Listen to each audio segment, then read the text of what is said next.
Hello everybody, welcome to Oschersleben, day 2 here, and more beautiful sunshine, clear skies and temperatures at the moment of around about 16 degrees as we get set for the second qualifying session of the weekend for the Prototype Cup Germany. My name's Chris Hartley. I'll talk you through what's going to be an action-packed 15 minutes of qualifying. This to set the grid for the second 1-hour race of the day. After yesterday, we had a very good competitive race with quite a bit of overtaking, some really slick work in the pits with the driver changes, and a second victory of the season for Oscar Tunio, the Colombian driver, and Julian Apotolotti, driver from Switzerland. They've had 2 wins now. They've had 3 podiums out of 3, and that victory yesterday was enough to push the pair who drive for the Van Ommen racing team into the championship lead by just a single point over the pairing of Marcus Pommer and Gary Hauser, who finished second yesterday. It was their 3rd podium out of 3 so far this year as well, but they could only muster a 2nd place finish. The race sadly ended behind the safety car after we had an off for the Muka Motorsport Duquesne of Nicky Gola and Gustavo Carrillo. It was the Brazilian Carrillo who was driving the car at the time, and there was only a few minutes left in the race, so it ended behind the safety car. Just in time before that safety car came out, literally seconds before it, there was a change for 3rd place. The 77 DKR engineering car, driven at the time by Valentino Catalano, had moved into 3rd place after a charging 2nd stint in the car to get through, and just ahead of the number 72 Karainen Motorsport car, which had been started by Lawrence Hill, and Matthias Luton was driving the car. Matthias still winning the trophy category for the older drivers, but 4th place overall yesterday. And then it was the father and son pairing of Mark and Max van der Snel who finished in 5th place yesterday for their own More Motorsport by Reiter team in the number 99 car, and 6th place yesterday went to another of the Van Ommen cars, the 55 car of Gabriela Jilkova and Xavier Loveras. So they were the top 6 yesterday, and qualifying now sets the grid for the 2nd race. So whichever driver qualified and started the race yesterday, it's the other way round today. That's in the case of all the 2 driver lineups, which is most of the teams in fairness, but there are a couple of single driver entries as well who will be out in action again. Danny Sufi yesterday, we'll see what happens today. Yesterday drove alone, was scheduled to start with Nico Silva in the number 2 Conrad Motorsport car, but yesterday Danny definitely looked like a sole driver. And the other one was Martin Anderson, who was involved in the battle for 2nd place yesterday, and were very quick in the 2nd half of the race, but unfortunately got a lap down at the time, so didn't finish too high up the order. And the other sole driver yesterday was the number 35 BHK Motorsport Ligier, driven by Elia Sperandio, which started the race well, was up there pushing inside the top 5, top 6 positions, but unfortunately was one of the drivers that picked up a penalty during the pit stops and dropped down the order as a result of that. So good crowd gathered here already. There is the number 6 Van Ommen car of Oscar Tunio and Julian Apotelos. It should be Julian who starts the qualifying, or does the qualifying and starts the race today, because it was Oscar yesterday. And that's the new championship leading car, with qualifying 2 starting in just over a minute's time. So the cars, all LMP3 cars, they all run on Michelin tyres. You get a maximum of 3 sets of slicks to use per weekend during the official sessions, that's to say the 2 qualifyings and the 2 races. But they did get 1 extra set for this first event of the season. So 4 sets for 4 sets for Hockenheim. It's 3 sets for this 2nd event and every set thereafter. And the cars, all say LMP3 cars. This is the 8th season now of LMP3 racing, so all sports prototype cars. They've got big, roaring, rumbling V8 engines, Nissan V8 engines, and the cars produce around 455 brake horsepower.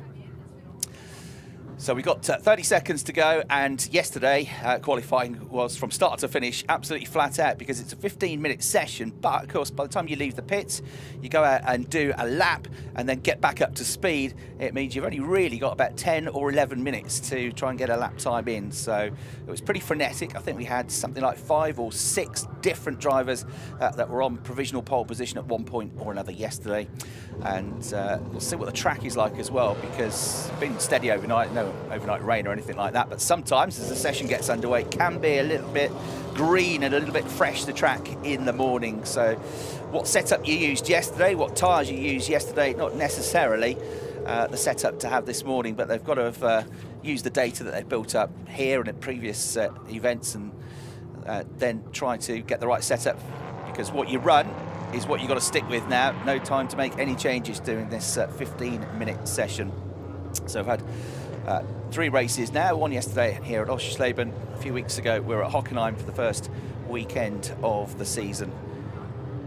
Now, Julian Botelos was absolutely mega yesterday when he was in the car, and if the safety car hadn't come out when it did late on, I think he would have won the race by about 20 seconds, having been 15 or 16 seconds clear with a few laps to go. And he was, you know, other than I think the 77 car driven by Valentino Catalano, was much quicker than everybody else out there in that part of the race. So the Swiss driver who raced in the TCR Championship in 2018, 2019, so touring car background, but then moved into GT4 racing in 2020, and has then since competed in the GT World Challenge Europe last year, and also competed in the Nürburgring 24-hour race, and the multiple DTM legend champion that is Bernd Schneider is the driver that's been associated with Julian and recommending him to come into this championship. And he's picked a good driver, that's for sure. Oh dear, we've had a spin already on cold tyres, but should be no harm done. The car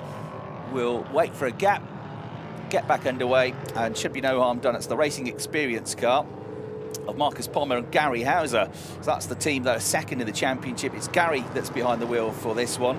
Ex-Formula 3 racer Marcus Pommer drove the car in the first stint and qualified yesterday, and yep, just on cold tyres, just trying to warm the car up, and just lost it. Quick spin there. So this circuit, 3.6 kilometres long, nearly 3.7 kilometres long, 14 turns. It's clockwise in direction.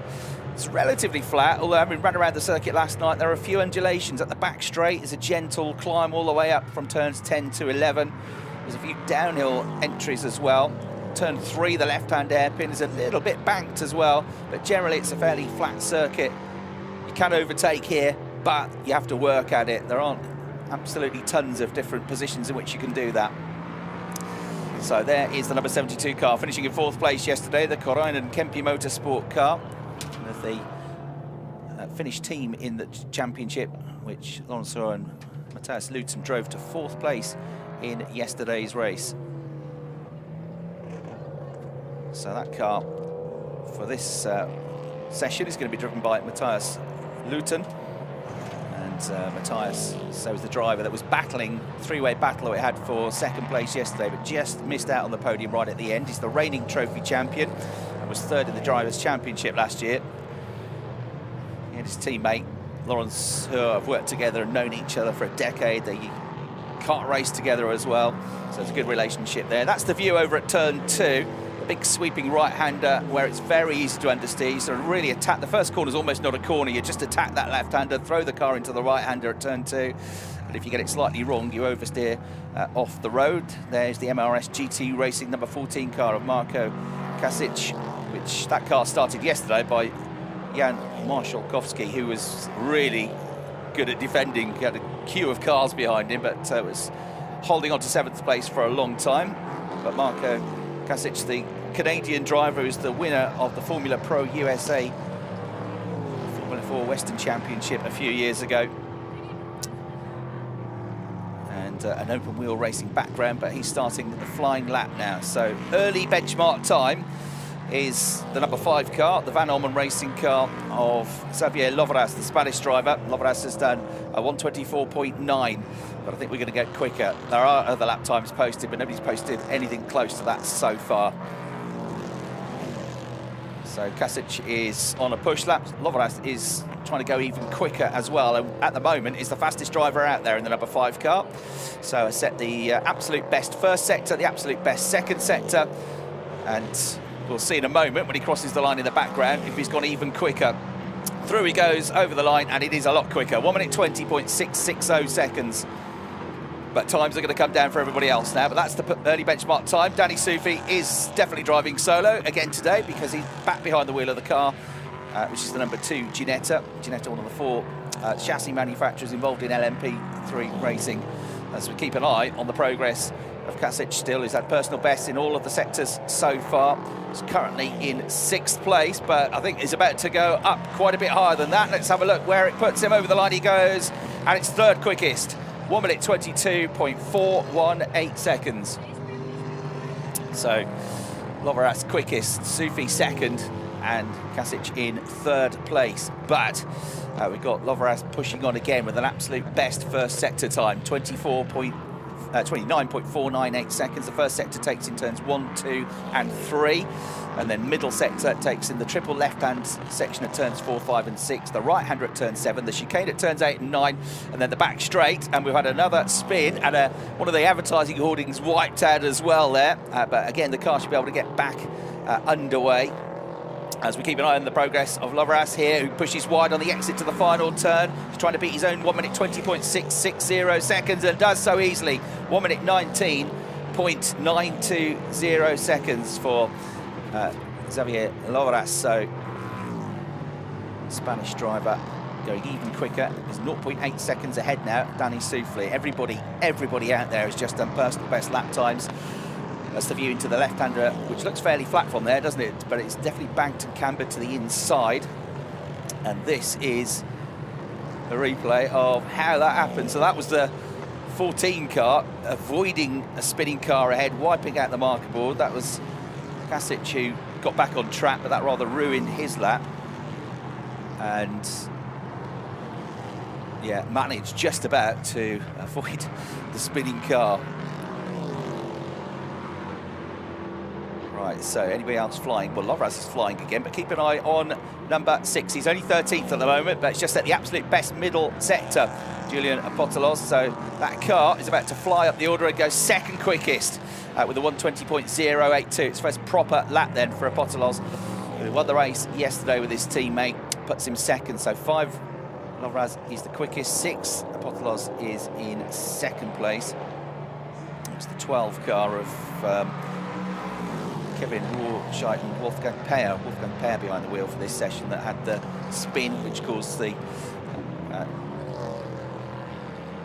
evacuation onto the grass for the number 14 MRS GT racing car. Right, Catalano was quick yesterday, as I said, very quick in the second half of the race, and is 3rd at the moment. Would that be the front row? It would be pole position provisionally, with a time of 1 minute 19.550 seconds, so by 0.3 of a second going ahead of Loveras. But this is Apostolos, who has done the absolute best first sector, so quickest through the first third of the lap than anybody else so far.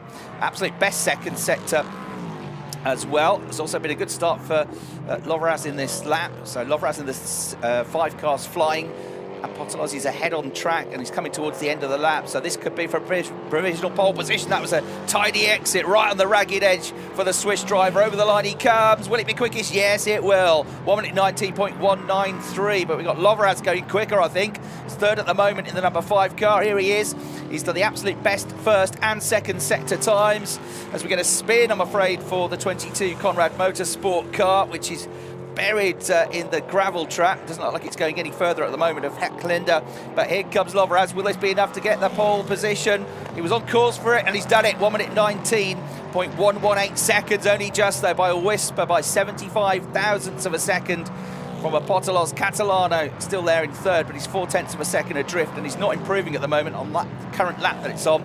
4th place has become the BHK Motorsport car, which has got the second driver Moron behind the wheel at the moment, but we've got this yellow flag sector because of Hecklinder's car on the session is going to be stopped. The red flags come out because that car is in a precarious position. So with 5 minutes and 53 seconds left on the clock, red flags out, session stops, and wait to see if they resume. They hopefully will, because there's more than 5 minutes left on the clock, but obviously nobody can go quicker on a lap when there's a yellow flag zone, and there's no point really carrying on the session unless you're going to freeze it and remove the car, and that won't take long because the crew are already here with the recovery digger to pick it up. You get a replay of how it happened. Not the first time somebody's been caught out by this chicane. You have to be pretty brutal with the car over the curbs, but that doesn't settle the car. They're so low slung that it's easily done. car lands, digs in, and just spears you off the circuit. So Hacklander out, and probably out of the session as well. And it's going to be 10th on the grid at best.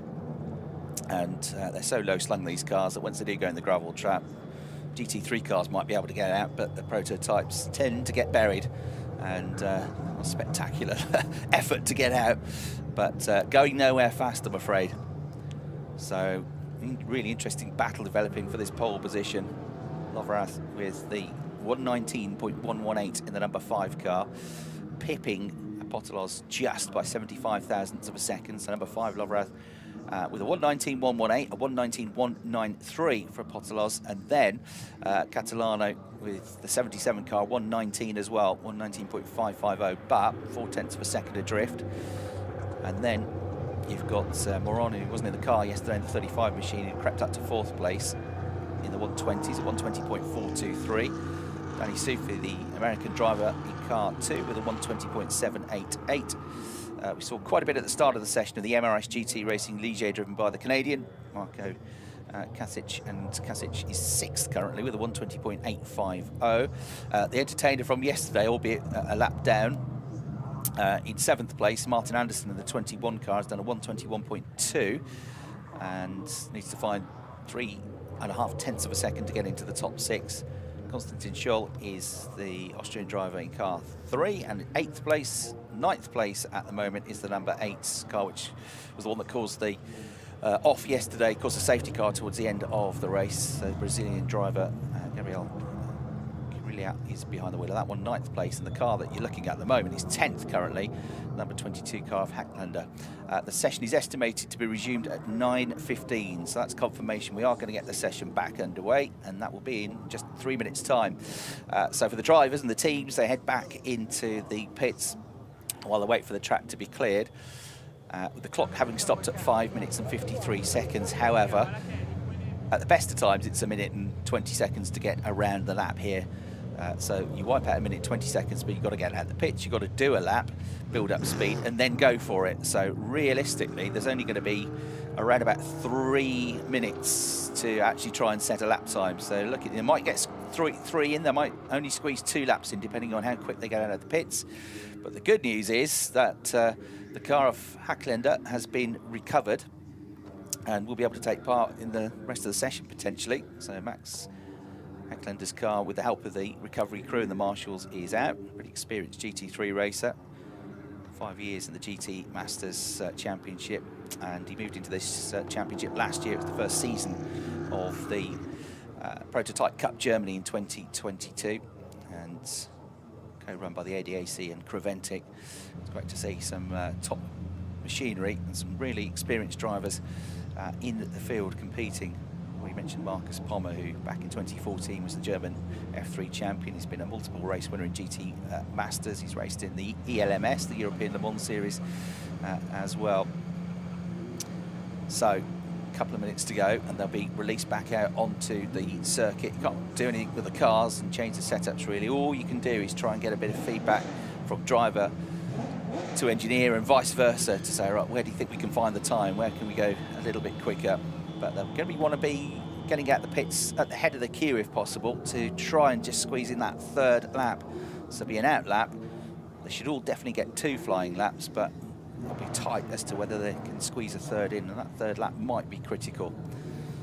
So they're all into the pits, getting ready to go, keeping the doors up because it'll be pretty hot inside those cockpits with no airflow. It's only 16, 17 degrees outside, but you can add about 30 degrees to the ambient temperature if you're in the racing car, and when there's no airflow, it gets very hot very quickly. So not everybody, but lots of them opting to keep the doors open and get a bit of air in until the last moment. So we're less than 40 seconds away from the session being resumed now, with potential battle again between Lovras, Apotelos, and maybe Catalano. Catalano wasn't on a flying lap when the session came to a halt, but certainly got the ability to be able to get up there and charge after those top 2. Another German driver, German-Italian heritage, and single-seater racer until a couple of years ago in Formula 4, and moved into LMP3 last year. Done a bit of Asian Le Mans Series LMP3 racing as well. Finished 3rd or he's third in that championship at the moment. And there they get the signal to go back out onto the track then. And it's going to be one of the Conrad cars, the number 2 machine of Danny Sufi, that gets to the head of the queue and gets out first. And that could be critical because the clock already ticks down. As soon as that green light goes, rather than before they get to the end of the pit lane, that's when the clock starts ticking down. It's already, look, joining the circuit now. There's only 5.5 minutes to go. There's the aerial view of the big sweeping right-hander at turn 2. You can see there's not much grass left on the very inside of the section of grass that meets the corner, because that's where everybody runs wide and steers wide and takes to the grass. Lots of them doing it. Some of the drivers say you get sort of sucked into really attacking that corner because you know there's not a big gravel trap there. But it's quite bumpy on the way in. You have to clip the inside curb. You're coming out of that left-hand flick through turn 1, kind of almost immediately straight from the left into the right-hand braking zone. So the car is sort of really unsettled, as it is through this spectacular chicane sequence over the back of the circuit. You can't really see from that. There's a very slight downhill run into that. There we get the curb cam as well for some spectacular shots of these V8s rumbling past and roaring through. So Acklander has not gone back out and has remained in the pits. Explains what happened to the car, and 10th place at best. We'll be hoping that it can stay in the top 10. Nearest rival is Mark van der Schnell, who is in 11th and needs to find 0.6 of a second to get into the top 10. Gary Hauser only in 12th place at the moment. Remember, that's the team that haven't been off the podium yet. Gary Hauser and Marcus Pommer in the number 15 car. They are currently 12th. So Gary have a spin on cold tyres right at the start of the session. But they will be looking to be a bit higher up the order than that. Not much time to get a lap in. There's that destroyed advertising hoarding that we saw being wiped out by the MRS GT racing car of Marco Kasic as he was trying to avoid the spinning car of Wolfgang Peyer. And you know, we see the great aerial shots of this wonderful challenging circuit here at Oschersleben, the most northern circuit in German motorsport, and a circuit which is still relatively new, built in the late 90s, or opened in the late 1990s. So kicking up the dust, pushing on, trying to build up the speed is the Ginetta of Danny Sufi. And Danny going pretty well at the moment in 5th place. It's a single driver, will get an extra 5-second pit stop penalty when they get to the pit stops, depending on the combination of the ability and ranking of the drivers, whether gold, silver or bronze. That combination, different combinations have different amounts of added on time above the minimum pit stop that they all have to achieve, but the single drivers get on top of that another 5 seconds as well. Super slow-mo then of just how you got to attack those curbs. It's pretty brutal through there. Underneath of the car's probably looking a real state by the end of the weekend. The Conrad Motorsport car pushing on. Right, up to 6th place on the first flying lap has come Konstantin Scholl. So the Austrian, number 3, goes 6th quickest with a 1:20.812 second lap. And Gary Hauser's first flying lap, that's much better. Into 5th place now for the driver that is 2nd in the championship, the number 15 racing experience car. Somebody else wipes out advertising hoarding. About 5 or 6 of those have gone so far today, or is that just the one that was destroyed earlier? No, it looks like a fresh one, doesn't it? So I think they've got some spares.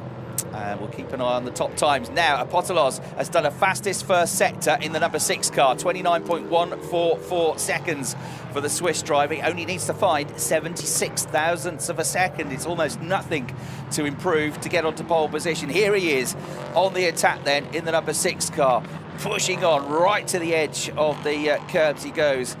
Smooth, but you can tell the car is being pushed to its limits. It goes up the back straight now in towards the right-hander at turn 11 through the end of sector 2, and lost a bit of time through the second sector at 27.4. He's 0.2 down in the second sector, but had the absolute best first sector, so he needs a good final sector, and he might know that because you can see him pushing on there through turn 13 out of 14. He'll let the car drift out wide, get the power down early. It's not quite going to be enough. 1:19.179. He lost it later on in the lap. It's still the best lap, but now 61 thousandths of a second adrift. Lomras trying to respond, did a 1:19.3, which wasn't a bad lap. It still would have been good enough for 3rd place in itself, but the gap down Lovras remains on provisional pole. Gary Hauser has crept up to third place, meanwhile, with 2 consecutive good laps. So that's 4 cars now into the 1 minute 19s. Gary Hauser, number 15, up to third with a 1:19.448. And down to fourth place then is Catalano, still that 1:19.5.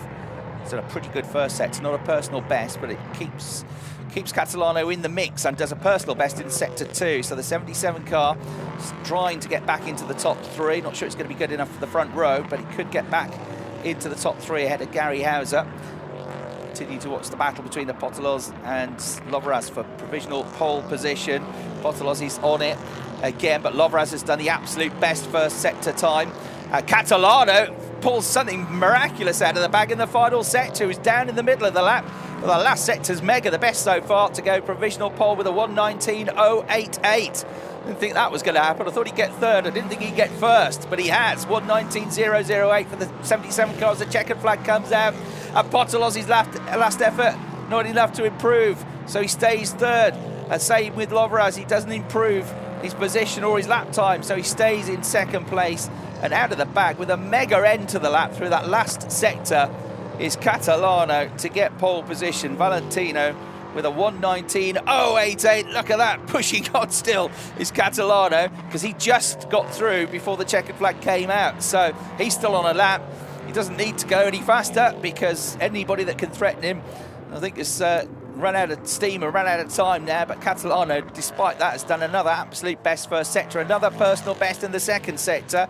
He might just get in the 1:18s with this lap. If so, it's going to be a mega lap. So keep it on the track as much as you can. Get right to the edge of Adhesion through turn 14. He gets 2 wheels through the gravel trap. He's on a mission here to beat his own time and get in the 1:18s, and he does it. Fantastic. 1:18.888 seconds. And by 0.2 of a second, that is going to be pole position for round 4 of the Sports Prototype Cup Germany. What a great qualifying effort that was. He's got the fastest and the second fastest lap times of the session. Catalano, who was absolutely flying, as I say, in that second half of the race yesterday, was the only one that could keep up with the Potolos. And despite that, I mean, he definitely lost a little bit of time there. Could have been even quicker, but that was on the ragged edge. That was full and utter commitment and was a joy to watch. So well done for that effort. 1:18.8. Terrific lap then to get pole position for Valentino Catalano, the German-Italian driver. You can see the replays of the various wide moments and destroying of the advertising hoardings that we had across the course of that infield section. And yeah, everybody's sort of just dicing with the gravel traps at various sections. Even on the pole lap at the very last corner, he had that run wide and half a wheel over in the gravel trap. But that was a terrific effort. So the DKR engineering squad with Valentino Catalano, who will start the race, and Robin Rogalski, the Polish driver, who will share the honours with him. They were the drivers that will start the race this afternoon on pole position. 1:18.888 seconds. Lovras qualifying in second, Potolos in third place, and then Gary Hauser ended up fourth. Danny Sufi fifth. Martin Anderson should go well from sixth place. Konstantin Scholl seventh, and then in eighth place we had Moron. Kasic in 9th, Grillia in 10th, Hacklinder, despite not taking part in the last few minutes, dropped to 11th, with Van der Snel in 12th, Luton in 13th, Krohn and Peyer 14th and 15th at the end of qualifying for the Prototype Cup Germany. So thanks for watching. Hope you can join us again this afternoon for what promises to be a cracking race, round 4 of the Prototype Cup Germany. Thanks for watching. See you again later on today. Bye for now.